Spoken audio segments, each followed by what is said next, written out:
Hi, welcome back to our channel, Sarah and Chance Worldwide. I'm Sarah. And I'm Chance. And today we wanted to talk a little bit about why we love Japan so much.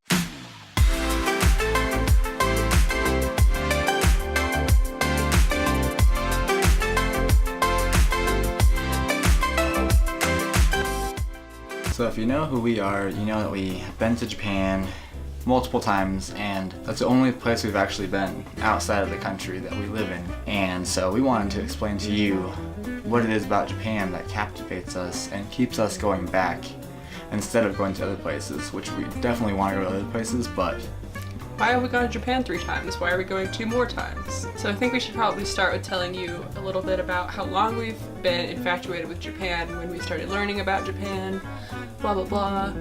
So I know for myself, I remember learning about Japan in school at a very young age and being very interested in the art and the culture history of Japan, just because it's so extremely different than any other country or culture that you can learn about at a young age or ever. And then so I was really interested in it from that point on, but it really started to grow once I got really into like anime and pop culture in Japan. So those things combined, the pop culture, anime, and the history and the art behind Japan, was really what got me started looking in Japan, wanting to go to Japan in elementary school. for me, I'd say the first time I ever thought about Japan really as a place was I was in elementary school, and our teacher had a lesson that day on, I think they were teaching about dental hygiene. They put up a big picture on the whiteboard. They taped up this picture of this clean-cut man with like a perfect white smile, and then next to that, this I guess clean-cut man. He had a suit on and everything, but then his teeth were really crooked and like not at all perfect. And everyone in the class was supposed to choose who they would rather deal with in a professional environment, and everyone chose the guy with the straight teeth. I mean, if you can see my teeth here, they're not exactly straight. And so I felt I was really discouraged and wanted to get braces super bad. And Elementary school. just because it felt like if I didn't, I wouldn't get a job, I wouldn't be successful if I had messed up teeth. And so where am I going with this? Basically, later on that year, we learned about Japan, and we learned about this thing called wabi-sabi. Wabi-sabi is basically finding beauty in imperfection, and it's a Japanese word. And I remember getting like hooked on that idea and looking up what that was and everything, and there were people in Japan were like glorifying people with crooked teeth because it was like the perfect imperfection. And that really made me feel like, hey, at least there's someone that trusts me. No. There's some people that might trust me in the future. And so I fell in love with Japan at that point. I figured I don't have to get braces, I don't have to have perfect teeth. And I started learning about martial arts. I took a kung fu class because it's awesome. I don't know how. Only reason you need. I mean, I took that too, actually. I was in karate. I was kicking and Yellow belt. But then as I grew up, I realized that the other things I loved were also a product of Japan. I watched on Toonami, I watched Dragon Ball Z, I watched like Trigun, all these other anime, and I loved like the samurai and the ninja. I learned about Edo period Japan and just all the history of Japan, and something about how foreign it was, like, so it seemed so different than everything we were learning about our own country, that I latched onto that.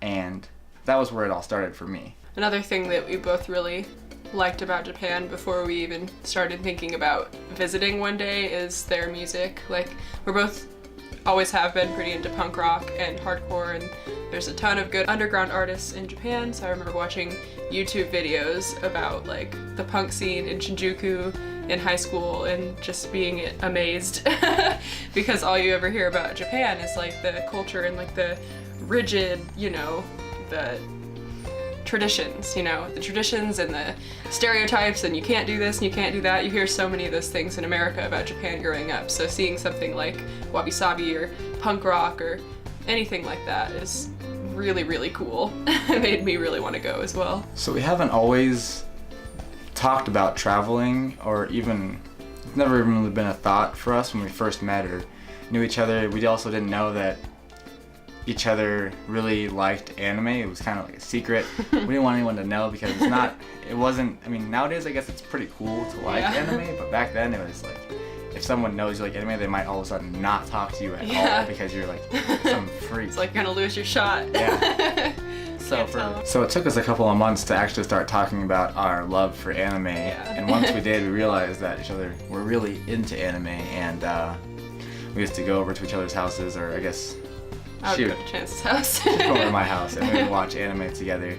All night. And even at that point, we never thought about the idea of going to Japan. It just seemed so too distant, too impossible. We were so young, and we had only been in Omaha, and it was so small, and we were so broke.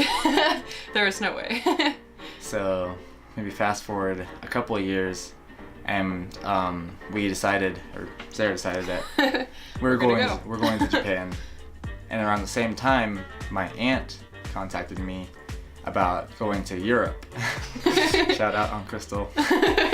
And that was going to be my first trip out of the country. I wouldn't get my passport. That was like the real catalyst that like we couldn't go back from our plan to go to Japan because spent $100. I spent the money on the passport. Yep. I was going to be going out of the country. I really wanted Japan to be my first trip out of the country, but my aunt also really wanted to go to Europe, so I was like, all right, we'll go to Europe with my aunt, and then we'll go to Japan the next year. But that didn't actually end up working out. Had my passport, couldn't end up going to Europe right then, had a lot of stuff fall through, so then we just spent all of our time and effort trying to go to Japan. And we saved for about a year, and it was scary, but we made it work, and we got there. And I feel like in the first 10 minutes that we were in Japan, we knew that we would be back many times. As soon as we left the terminal of the airport and walked out the custom doors, we knew that we were no longer home. Yep. And we loved that feeling. We saw a vending machine and our hearts started racing. We ran over to it. We took out our bills and we started stuffing bills into this vending machine just to get some juice or something.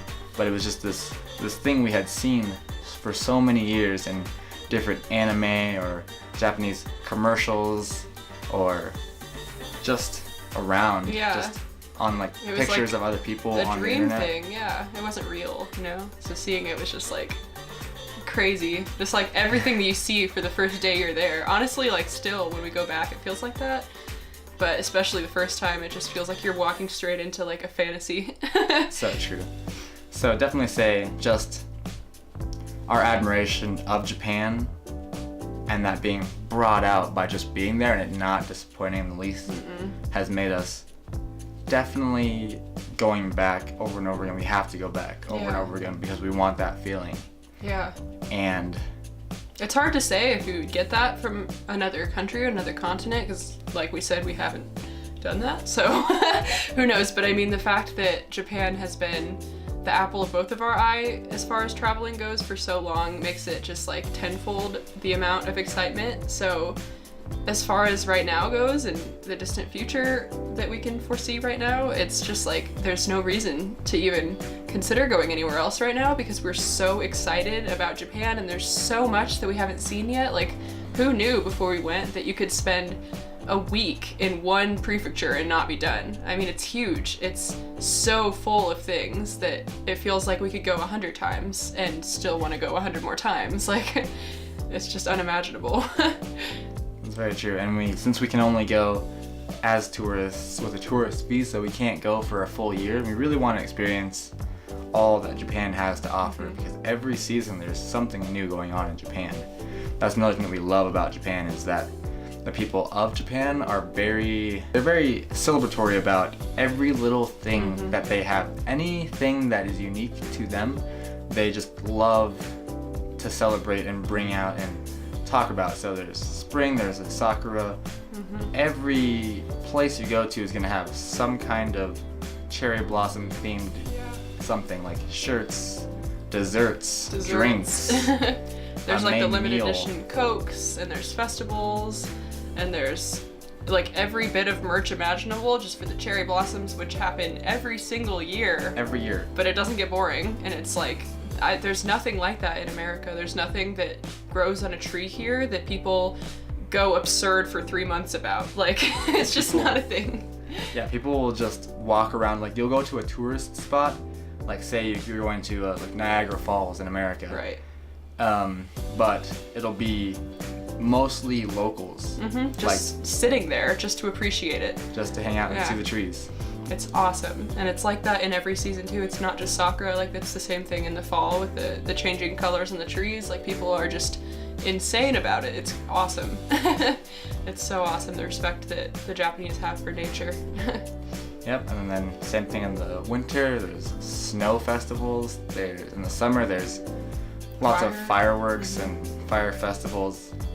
They just celebrate every aspect of life, I feel like. And we want to be able to experience that with the Japanese. Yeah, and I mean, one of the things that we were a little worried about before ever going to Japan was that it is really, really true that Japan is a culture of its own, and the traditions and the rules that they have there are so different and so deeply grained in the culture that there's no way to get around them. And we were, I mean, not worried enough to not want to go, but we were worried that we would get there and it would feel a little bit like a police state. Like they tell you like you can't walk some places, you can't talk while you walk, you can't be on the phone, you can't eat there, you can't drink here. Like there's so many little things, but once we got there, we realized that it's honestly kind of beautiful. Like, yes, it's a little restrictive compared to America, but the benefit of it is that you're never overwhelmed. I mean, you're never overwhelmed. You can be in the middle of Shibuya, and I know myself, if I'm in even Denver, like, it's overwhelming to be downtown. Just so many people, so bustling, so many noises, the honking, the cell phones, but there's just none of that. Like, it's just not...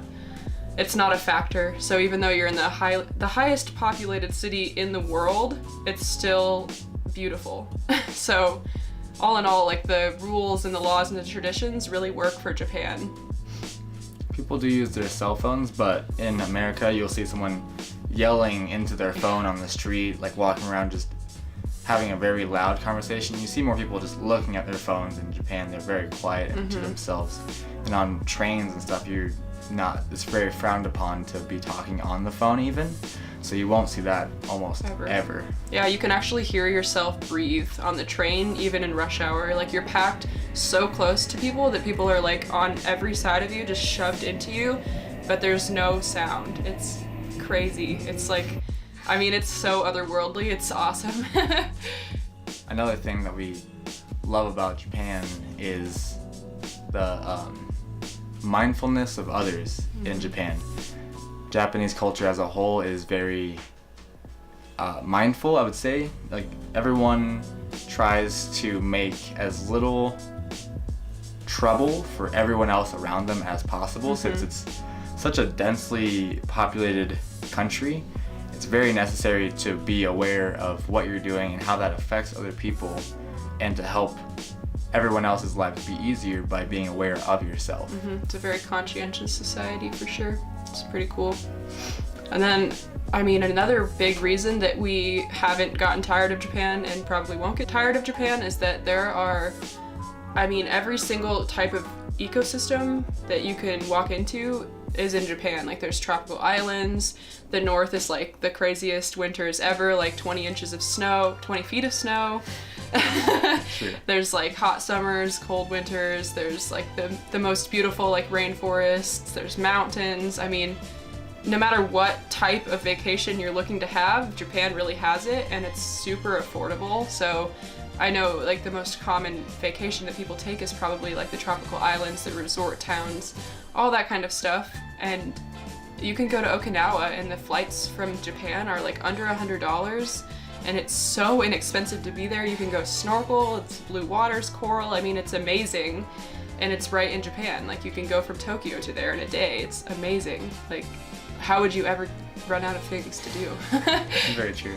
Another really big thing is that we're a bit of otaku ourselves. We're very into anime and Big ol' nerds. Japanese animation styles and everything like that. And going to Japan, the birthplace of anime, we were nowhere near as ready as we should have been, because all of the anime that we love so much is based off of real places in Japan. So just be walking down the street or in the countryside or anywhere, and you'll see like almost the exact replication of what you've loved seeing on your TV. And then going into cities like Akihabara and Denden Town in Osaka, there's so many anime goods stores, and there's so much stuff that you can't get in America for goods, and you can get it for super cheap while you're in Japan, since that's where it's from. And that was very overwhelming, and that's something that keeps us going back, because super cool. As soon as, say, there's like an airing anime that we really like, and it's about to air and we're in Japan, that everything in those towns and areas like Akihabara will be themed after that. It's like so cool. There's so much hype. They'll like plaster buildings with stickers of that anime. They'll have like cafes will have anime themed foods and stuff. It's really amazing. And it's cool coming from America where we live. I mean, in the last couple years this isn't as relevant, but I mean when we first met and before then, when we really loved anime 5 and 10 years ago, it was definitely something you didn't talk about. Like, it was a really weird thing to like, in a sense. Like, I mean, there's Dragon Ball Z and there's Pokemon, that's really normal, but if you watched anything other than that, you were pretty much a nerd. Like, it was not cool pop culture stuff like it is now. So being able to come from that childhood and then go to Japan where it's just on a bus in the city, like, it's so cool. It's such a culture shock for people who do like pop culture. This really applies to you if you like DC and Marvel and comic books and stuff too. Like, Japan is just such a hub for pop culture. It's awesome. It's very true. It's their form of advertisement even. So that every city will have like a mascot of some sort, and it's some kind of animated character. Like in Kumamoto, there's a bear, Kumamon, and I mean there'll be like a Tamago egg man. Oh, and there's Gunma-chan. Gunma-chan. Do you see him dancing? That's from the sun. An old lady gave us this. Yeah, she gifted it to us when we stayed in Gunma. So cute. So just like the Japanese appreciation of kawaii and cute things is awesome, because all that stuff is very hyper feminine in America, and if you are not hyper feminine and like cute things, you are shunned. So it's pretty cool to not have those kind of gender stereotypes in Japan. Yeah, in Japan you'll see full-grown men with like a minion jacket on, even like just like a jacket that's just completely obviously a minion. It's crazy. And there's no reason to even be ashamed. They don't care at all. It's just it's judgment. Cute. It's cute. That's all you need. Why does it matter? I don't think minions are cute, but I mean, whatever. The Japanese really do. Another thing that is really cool about us going to Japan all of these times is that it is really uncommon not in our circles, I mean just in America, in our age group in general. Like, a lot of people will go to Europe for school or for just trips abroad. People will go to Mexico, people will go to Canada. Like, have really popular overseas destinations for Americans in our monetary availability.